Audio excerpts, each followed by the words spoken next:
7 ఏళ్ల క్రితం వరకు మా అమ్మ వేసిన దోశకి ఎన్నో వంకలు పెట్టేదాన్ని. అది విరిగిపోయిందని, లావుగా ఉందని. ఈరోజు నేను వేసింది విరిగిపోతే అదే తింటున్నాను. ఇదే కదా మామ్స్ ఎవాల్యుయేషన్ అంటే. ఈరోజు లంచ్లోకి మునగాకు పప్పు చేశాను. నా స్టైల్ మునగాకు పప్పు ఎలా చేస్తానో చూపిస్తున్నాను. దీనికోసం ఒక 5 పచ్చిమిర్చీలు అండ్ ఒక 3 టమాటోలు ఫైన్గా చాప్ చేసుకో.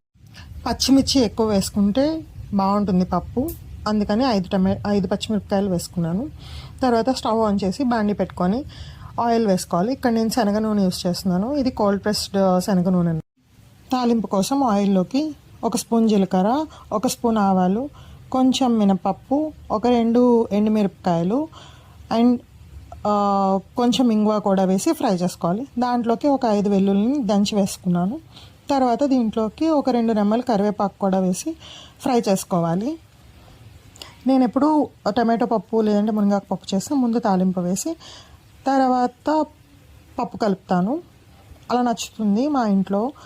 సో ఇలా తాలింపు వేసుకున్న తర్వాత దీంట్లోకి మనం ఏదైతే చాప్ చేసి పెట్టుకున్న టొమాటోస్ అండ్ పచ్చిమిరపకాయలు ఉన్నాయో అది కూడా వేసేసి ఆయిల్ సపరేట్ అయ్యే వరకు ఫ్రై చేసుకోవాలి. ఈ టమాటో అండ్ పచ్చిమిర్చి కాంబినేషన్ ఏదైతే ఉందో అది మీరు మిక్సీ కూడా వేసుకోవచ్చు.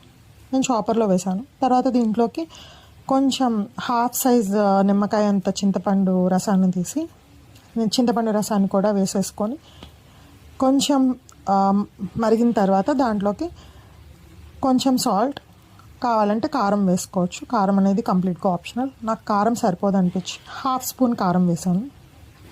ఇది కొంచెం ఫ్రై అయ్యి దగ్గర పడిన తర్వాత దీంట్లోకి నీట్గా వాష్ చేసి పెట్టుకున్న మునగాకును వేసుకోవాలి. మునగాకు వేసుకొని మునగాకు అనేది బాగా ఫ్రై అవనివ్వాలి. ఈ పేస్ట్లో మునగాకు మంచిగా మగ్గే వరకు ఫ్రై చేసుకోవాలి.